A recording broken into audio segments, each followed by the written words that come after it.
Hey, welcome back to the Low Budget Show. But when I say welcome back, I mean welcome to the Low Budget Show. This is the first ever episode of the new series of what I'm doing. And honestly, I've worked so hard in all these episodes. I've worked really hard to make this what it is. This first episode is with James Essex. He's an incredible lad. I love him to pieces. And honestly, the interview was amazing, talking to him about how he does what he does and what he does through that, and just loads of stuff like that, and how his career is at the moment. I just really intrigued by him, and I'm really blessed to know him as a friend.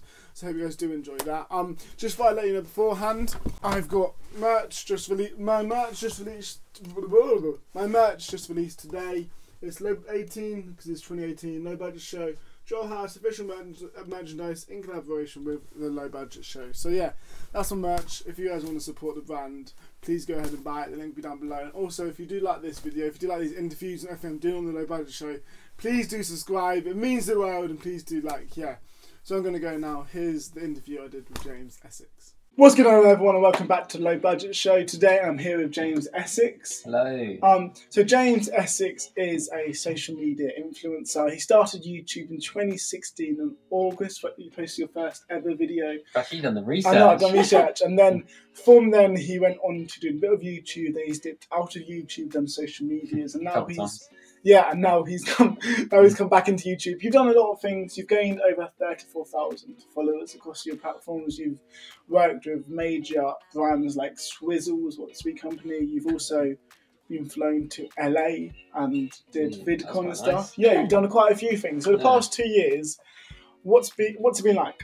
It's been pretty crazy, to be honest. I started it out as like I don't know, it was just sort of a hobby. Like, obviously everyone was doing social media when I was younger, you're in school, that sort of thing. And I watched a lot of YouTubers. I'm not into YouTube actually as much now. I don't really watch YouTube. Yeah. But back then I was sort of watching YouTube quite a bit. I don't know, it just evolved in.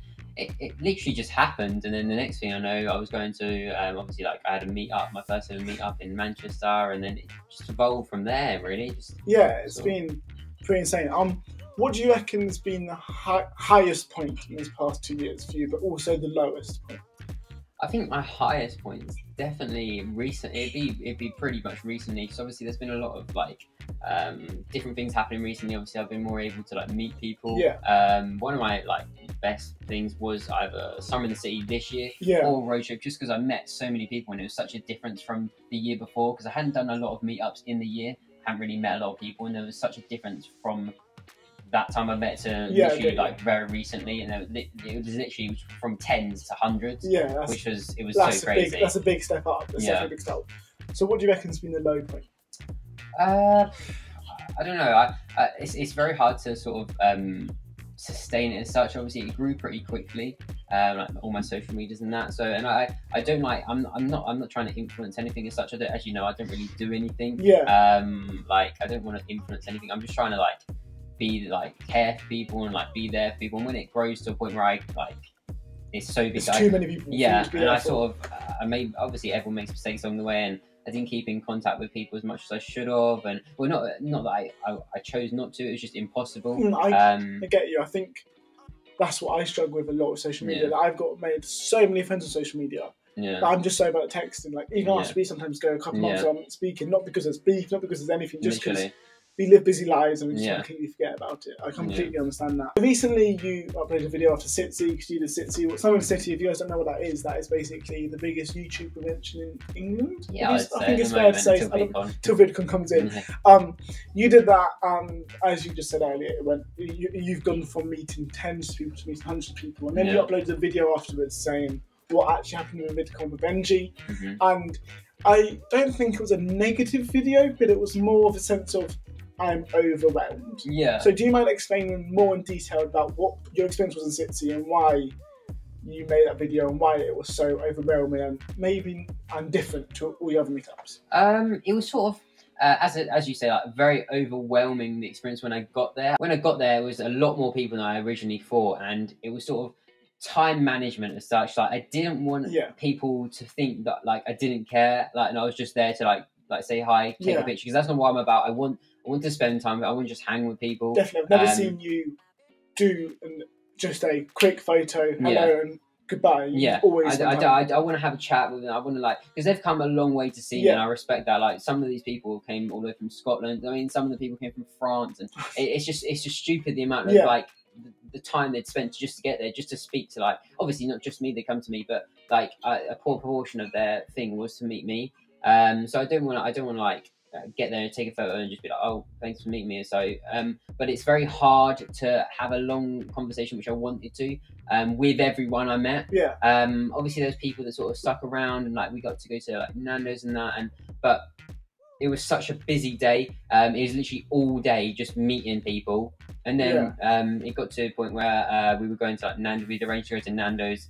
It went a bit wrong, so we put it in time with one of the shows that everyone wanted to go see.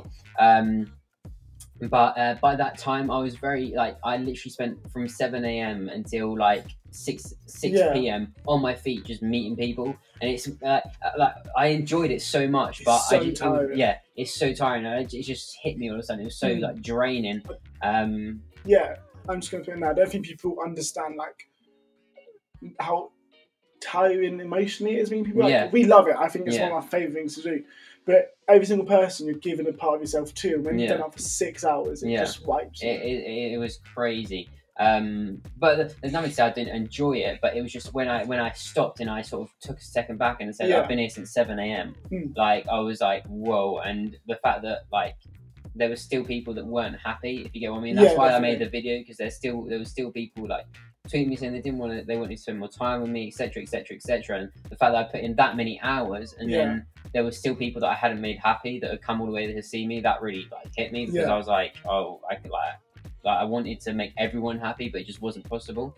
Definitely in the circumstances as well, because obviously even some in the city themselves like admitted to obviously say, because we asked to come before and we asked to have like a meet and greet, and they were like, no, you're not big enough, etc., etc., etc. Obviously not our faults or their faults, because they didn't realise. And when we got there, big enough. well, but like it wasn't the case that I wanted meet and greets just like show off or anything or whatever. I just wanted a space where I could spend quality time with people and not have to worry. Like when we were hosting meetups, there were so many people around and people were getting hurt, and there was organisers and security having to go at us, etc., etc. And it's just not a nice environment to be in, especially when that was one of the best days. It was still the best day of the year for me, and I look forward to every year because like I get to meet so many people. But it's just sort of the reason I made that video was just to explain literally what I said. Just like I wanted to spend more time, but it just wasn't possible mentally and physically. But you also tweeted in August that you'd love to do a tour in parks, like loads of different meetups, parks. Is this something likely going to happen or not? I think it's going to happen. It's going to take some time. Obviously, as I said, I'm on my own. Obviously, I've got Benji and Tom that I want to invite along. So we all sort of work. We want to do it all together. It's just whether it's feasible, like with travel, with people, with how to get to places. Obviously, Tom's a lot younger. So it's whether I can take him to certain places I'm open or not, and just like it's just us three. So it's like it's really hard to put all of that together as just three people that've never done it in their lives. Yeah, definitely. So it's gonna take a while, but I think aiming for maybe early next year, we could possibly look at different bits and bobs we can do to make it possible. So yeah, no, I think it is. I think it will. It will definitely happen eventually. Just maybe it might take a few weeks or a few months or whatever. And while we're waiting for it to happen, we want to do these stuff at the park meetups and in different locations. Yeah, okay. Who do you reckon? If I say is your idol, and it's like, who do you look up to? Because right now we're in a position where we're 5th generation of social media influencers. Who do you see what I've done in the past or was doing now? You're like, that's where I want to be. That's what I want to be doing. It's funneled a lot recently. Obviously, like when I started, it was sort of very generic, very like I look up to people like Cameron Dallas, etc., etc., etc. Just because I know that they make a difference to a lot of people. But recently, it's fun. Obviously, I still look up to people like Cameron Dallas and that. It's funneled into more like there's an influencer called Sebastian Lanky. I've seen him. I don't really have an idol as such. I just look up to people and I want to be like them and I want to have the impact that they have on people. on like such a large scale like Sebastian, and that's why you see me like active every single day and like trying to like actually just care about people instead of trying to like force videos on them and stuff like that. I get that. I think what people don't understand about you is that you full on spend like 6 hours a day replying to DMs. And the rest. When influencers go, oh, I spent so long replying to DMs, a lot of us be like, oh no, you didn't. Come on, you replied to 2. James full on spends half his day replying to people. Like it's insane how often he does it. I could never keep it up. I'm really bad at DMs, but you honestly smash it. For a environment, what is the social media at the moment? It's a very toxic environment. There's a lot of beef. People live off the beef. How do you, as someone who's majorly in it, you know a lot of famous people, you're friends with a lot of famous people in the industry. How do you keep true to your identity when there's a lot of people, not naming names, who do fake their identity or cause drama or beef and try to be a bit different to get views? How do you keep your identity true? I feel like sometimes, obviously, my social media is very, very different to a lot of my friends, and that can it can take an impact a bit. Obviously, I have a lot of people who don't really not agree with my social media, just sort of take the mick a bit. That sort of stuff that like it does get to you, obviously, in the long run, but like in the short term, if it's just like a tweet here, tweet there, it's not that big of a deal. But stuff like obviously meetups and that. With Sitsi, obviously this year it was good, and I want to go next year.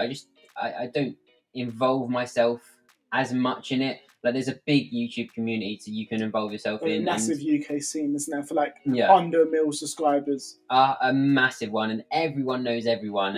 And, obviously it's very hard not to like get involved in all like the beef because it's sort of all around you constantly. But I just keep myself to myself, as you know. I don't really have many friends I see. Obviously, Benji comes down. Benji's very close to my family. I just sort of keep my trust thing very, very like it's just me, Benji, like my family, and it works that way. I enjoy it that way. I've had bigger friendship groups previously to this. Like I've had much bigger friendship groups. I've been friends with like 6, 7, 8 people at a time, and we'd all hang out.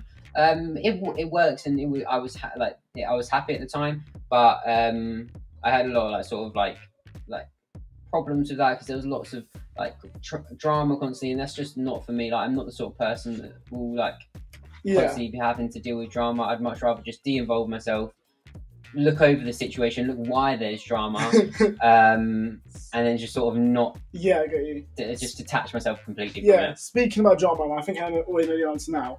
Recently on Twitter, I've seen someone. I'm not going to name it. Someone's called you out in a boxing match because boxing's the thing now with YouTube. Boxing's the thing.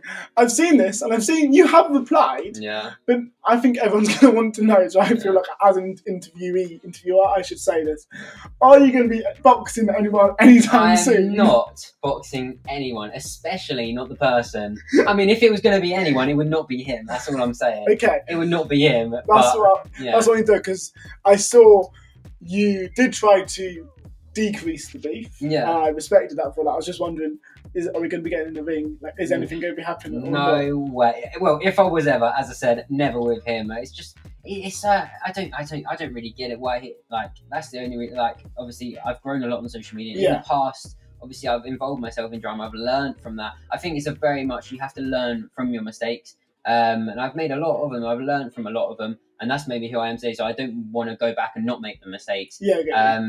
So just people like him, they're just unnecessary. Obviously, like it does, like when people are tweeting you constantly, it does take an effect. But I've got such a nice like following behind me, and a lot of like friends and a lot of people I know and that always support me and like through them sort of things. So, but no, definitely no boxing. I mean, I do gym at home, but no boxing will I be doing unless it's someone with loads and loads of subscribers. And then let's go. Yeah. What can we see in the next year for you? What's coming up? Lots and lots and lots. I've got lots in the project, in like projects and that coming on. Some being released. They're very long-term projects. So some being released next year, and some like being released like very recently, like my Birmingham meetup. That was a project I worked on. Like as much as this, you're just doing a meetup in Birmingham. It's a free meetup. I don't think people understand how much effort it takes. Yeah, and I wanted to all go well and that, and And obviously, while I'm arranging that, I'm also arranging all these other projects, and then also the other projects that you're not going to see for a year. And Yeah. it's as I say, it's time management. You've got to assign time to where you think it's worth it. And obviously, sometimes I make mistakes. Like sometimes I assign too much time to this project, or assign too much time to do it, and it all just works like that. So, but no, it's just one of the situations really where you just have to learn and see what the circumstances are. Yeah. Well, honestly, thank you so much for coming on here onto the show and interviewing us. Please do go follow James on all the stuff. He's killing it. He will definitely talk to you in DMs. He's one of the people who, if you message him, he will reply. Thank you, James, so much. Yeah, subscribe down below for more interviews and all that stuff on the Low Budget Show. Make sure to like, to share, comment on that stuff. I will see you next time for another interview or whatever's going on. Take care in a bit. Bye.